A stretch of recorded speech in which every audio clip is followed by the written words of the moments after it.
Hello viewers.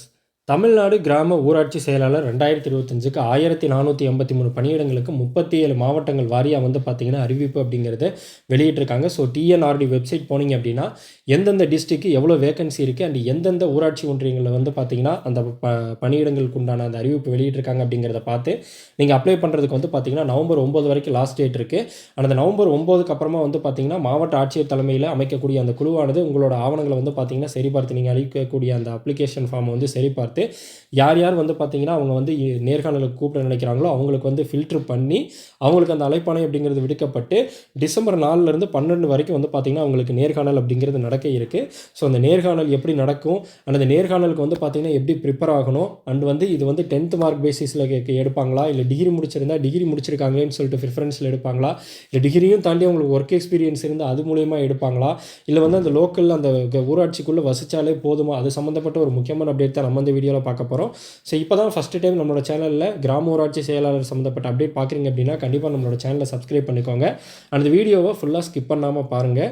So first of all கிராம ஊராட்சி செயலாளர் அப்படிங்கிறது பார்த்தீங்கன்னா இது கவர்மெண்ட் போஸ்ட்டு. பட் இதில் கிராம ஊராட்சி தலைவர்னு ஒருத்தவங்க இருப்பாங்க. அவங்க மக்களால் தேர்ந்தெடுக்கப்பட்டவங்க.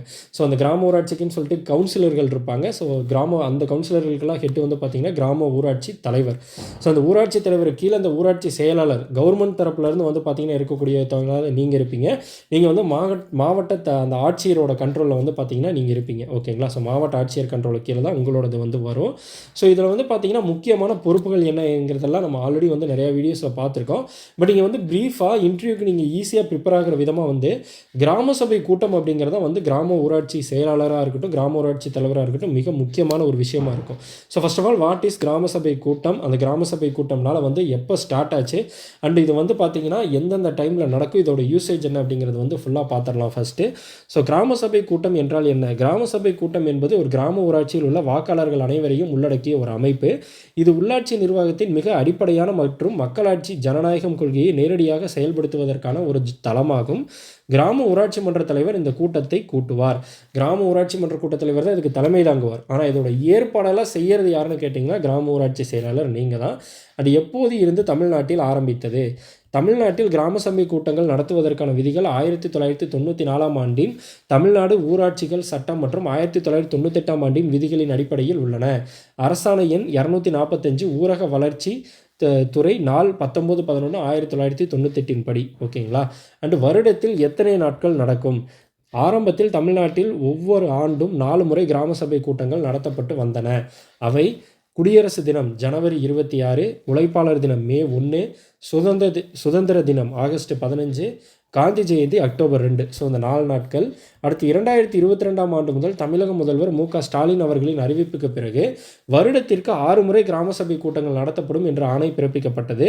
கூடுதலாக சேர்க்கப்பட்ட நாட்கள் உலக தண்ணீர் தினம் மார்ச் 22, உள்ளாட்சிகள் தினம் நவம்பர் 1.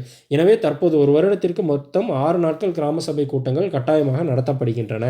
அண்டு அங்கே என்னெல்லாம் விவாதிப்பார்கள் அப்படிங்கிறத பற்றி பார்த்துடலாம். கிராம சபை கூட்டத்தில் பின்வரும் விஷயங்கள் விவாதிக்கப்பட்டு ஒப்புதல் அளிக்கப்படுகின்றன. கிராம ஊராட்சியின் வளர்ச்சி திட்டங்களுக்கு ஒப்புதல் அளித்தல், கிராமத்தின் வரவு செலவு பட்ஜெட் திட்டத்திற்கு ஒப்புதல் அளித்தல், முந்தைய ஆண்டின் வரவு செலவு கணக்குகள் குறித்த தணிக்கை அறிக்கைக்கு ஒப்புதல் அளித்தல். குறிப்பாக அக்டோபர் 2 கூட்டத்தில் அரசின் பல்வேறு வளர்ச்சி திட்டங்களின் முன்னேற்றத்தை மதிப்பாய்வு செய்தல் மற்றும் திட்டங்களின் பயனாளிகளை தேர்ந்தெடுத்தல். குறிப்பாக ஜனவரி 26 கூட்டத்தில் கிராமத்தில் உள்ள பிரச்சனைகள், தேவைகள் மற்றும் கோரிக்கைகள் குறித்து பேசுதல் அண்ட் சமூக தணிக்கை சோஷியல் ஆடிட் தொடர்பான விஷயங்கள். ஸோ இதெல்லாம் பார்த்திங்கன்னா அங்கே டிஸ்கஸ் பண்ணுவாங்க. ஸோ இந்த கூட்டத்தின் பயன்கள் என்ன? இதனால் பார்த்திங்கன்னா என்ன பயன் அப்படின்னு பார்த்தீங்கன்னா மக்களாட்சி பங்களிப்பு, பீப்புள்ஸ் பார்ட்டிசிபேஷன். கிராம நிர்வாகம் மற்றும் முடிவெடுப்பதில் நேரடியாக மக்கள் பங்கெடுப்பதை உறுதி செய்கிறது. வெளிப்படைத்தன்மை மற்றும் பொறுப்புணர்வு. ஊராட்சி நிர்வாகத்தில் உள்ள வெளிப்படைத்தன்மையையும் ஊராட்சி மன்றத்தின் பொறுப்புணர்வையும் ஊக்குவிக்கிறது. வரவு செலவு கணக்குகள் மக்கள் முன் சமர்ப்பிக்கப்படுகின்றன. அடுத்து வளர்ச்சி திட்டங்களை திட்டமிடுதல். மக்களின் தேவைக்கேற்றவாறு வளர்ச்சி திட்டங்களை அடையாளம் காணவும் திட்டமிடவும் உதவுகிறது. சமூக தணிக்கை. அரசு திட்டங்கள் சரியாக செயல்படுத்தப்படுகிறதா என்பதை மக்கள் நேரடியாக ஆய்வு செய்ய வழிவகுக்கிறது. அடுத்து கிராமத்தின் அதிகாரம். கிராமத்தின் முக்கிய முடிவுகள், உதாரணமாக மதுக்கடைகளை திறப்பது போன்ற விஷயங்களில் தீர்மானம் இயற்றுவது கிராம மக்கள் கையில் இருக்கும் அதிகாரத்தை உறுதி செய்கிறது.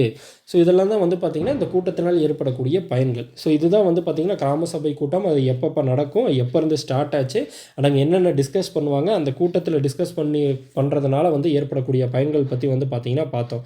அண்ட் நெக்ஸ்ட் வந்து பார்த்திங்க அப்படின்னா இதில் வந்து நிறையா வந்து லெட்டர்ஸ் வந்து பார்த்திங்கன்னா இருக்குது. ஃபார் எக்ஸாம்பிள் வந்து எந்தெந்த மாதிரி வந்து ஒரு உங்களுக்கு மேலே இருக்கக்கூடிய அதிகாரிகளுக்கு வந்து லெட்டர் எழுதுவீங்க, அந்த மாதிரியெல்லாம் வந்து இருக்குது. சும்மா பேசிக்கானது. இது வந்து பார்த்திங்கன்னா உங்களை வந்து எழுத சொல்லுவாங்களா அப்படிங்கிறது இப்போ வரைக்கும் ஷியராக தெரியல. பட் நீங்கள் ஜஸ்ட்டு வந்து பார்த்திங்கன்னா தெரிஞ்சு வச்சுக்கிறது ரொம்பவே நல்லது.